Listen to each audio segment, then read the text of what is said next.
Hello. I'd like to thank the organizers of the e-conference COVID-19 live from Visha Hospital and my colleagues with whom I worked to bring this presentation to you today. Well, COVID has shocked the world and brought back to life the evidence that we all live in a world with multiple viral and bacterial agents.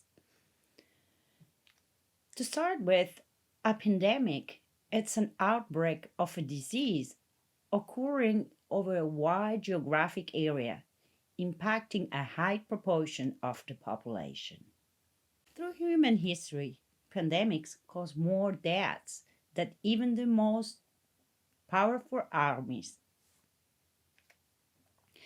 The current COVID 19 pandemic brought us to study the factors generating the advent of a pandemic during the past 2000 years to the present.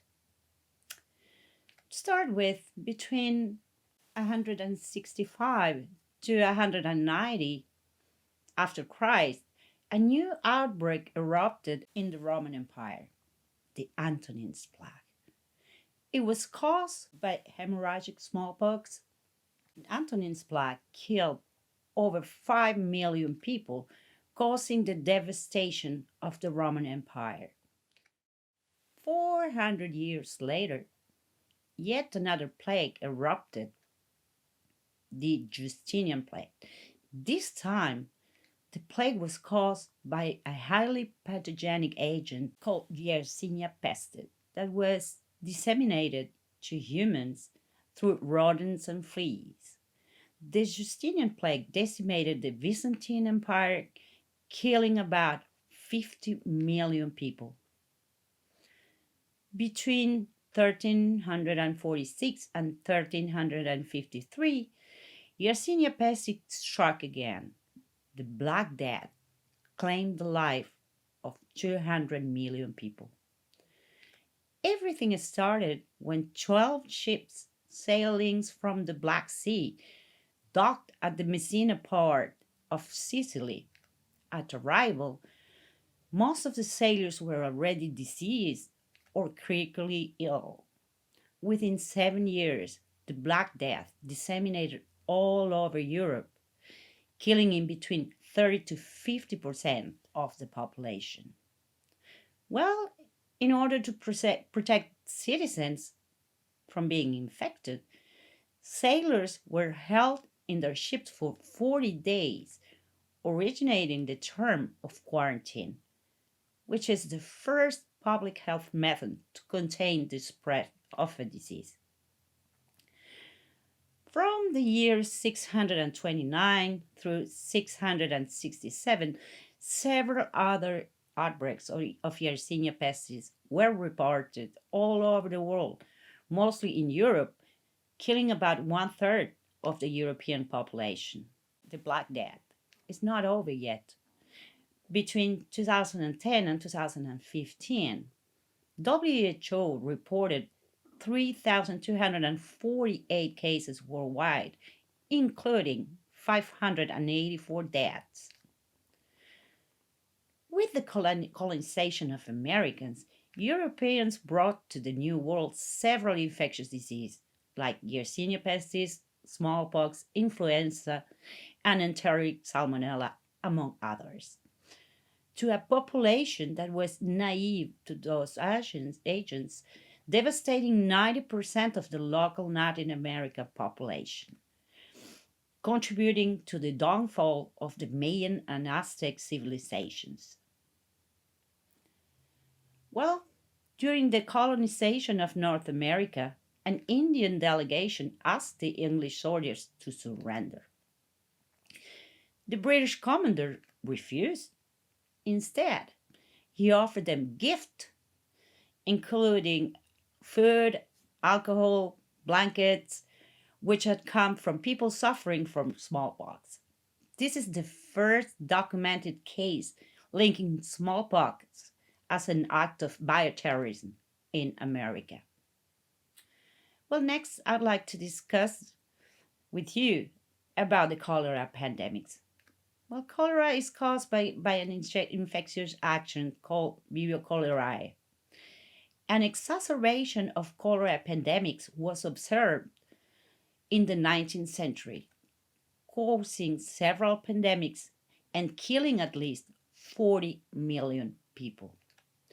The picture that you see below shows the portrait of a 23 years old before and after the cholera infection. Moreover, cholera is not over yet. The last pandemic is still going on right now in Bangladesh. Well, now let's talk about syphilis, also called the Great Pretender. Syphilis is a pandemic that has been present at least from the 15th century until today. Syphilis is caused by the bacteria Treponema palladium. Syphilis was present in Asia and Europe and was already endemic in Native Americans even before its colonizations. During the 15th and 17th centuries, syphilis was already present in royal courts, public bathhouses, and urban areas where prostitution increased.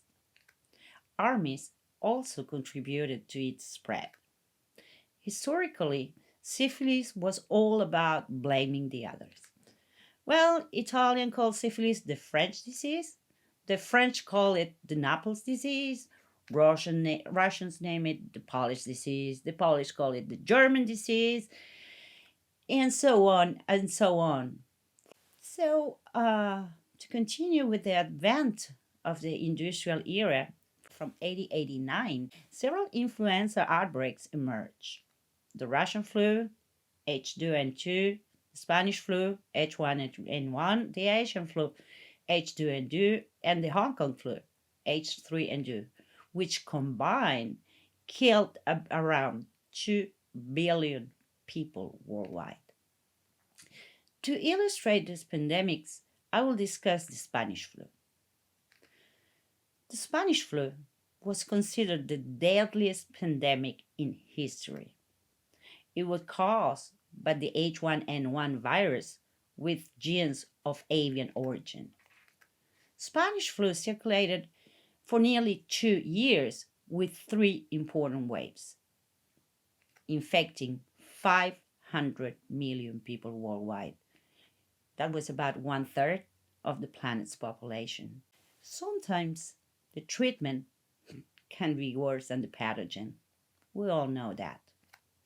With no cure for the flu, many doctors prescribe aspirin under the brand name Caputin to alleviate symptoms. Professionals advise patients to take up to 30 milligrams a day, a dose now known to be very toxic.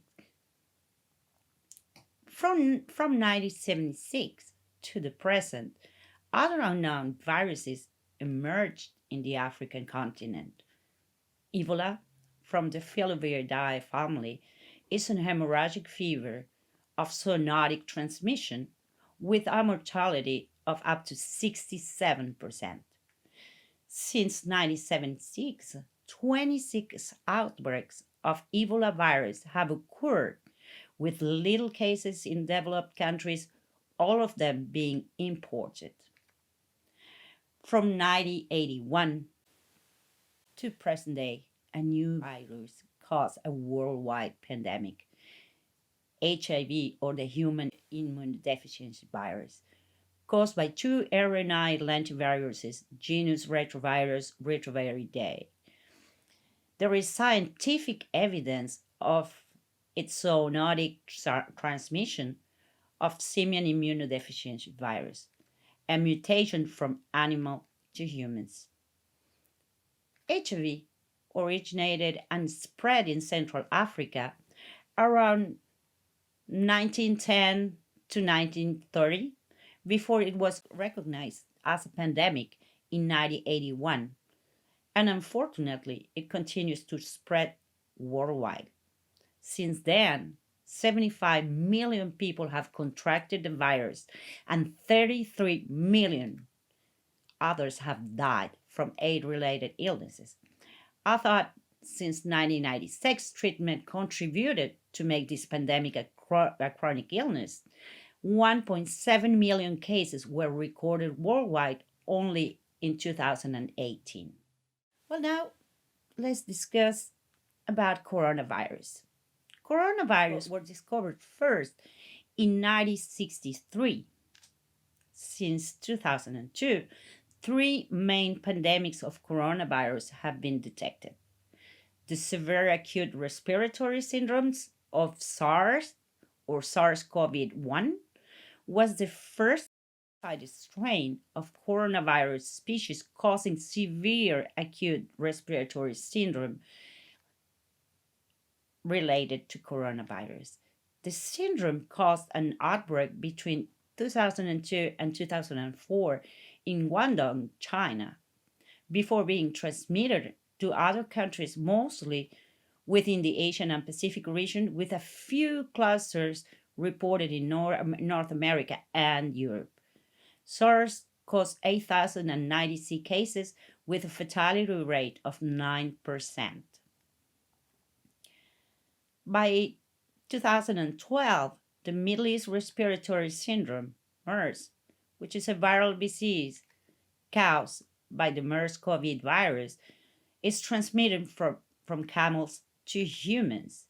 It was first identified in Saudi Arabia in June 2012 when it was isolated from the lungs of a patient with atypical pneumonia. Case reports have made in 27 countries among Asia, Europe, and the Americas. Between 2012 and 2020, MERS counted with 2,494 infections and 858 deaths. Coming to now, 2019, 2020, a new outbreak of coronavirus visited us, COVID-19. It was first identified in Wuhan, China, by November 2019. COVID has since disseminated to every country around the world. As per the 30th of September 2020, COVID has caused 24 million infections and 822,000 deaths. Now, I'd like to talk to you about the new pandemics. As a matter of fact, new pandemics will emerge in the near future. It is impossible to describe which pathogens will emerge, but it is believed that the Arctic and Antarctic glaciers may contain thousands of unknown viruses and bacteria in lethargy. Recently, for example, a team of researchers found an unknown virus species in a glacier found near Tibet. In that case, let me go to my take-home messages that will be simple. First of all, new viruses and bacteria have emerged from their natural habitats, mutating to the human environment. During the past 2,000 years, three main elements have favored the emergence of pandemics: travel, human development, and human intrusion into natural habitats. Thank you so much.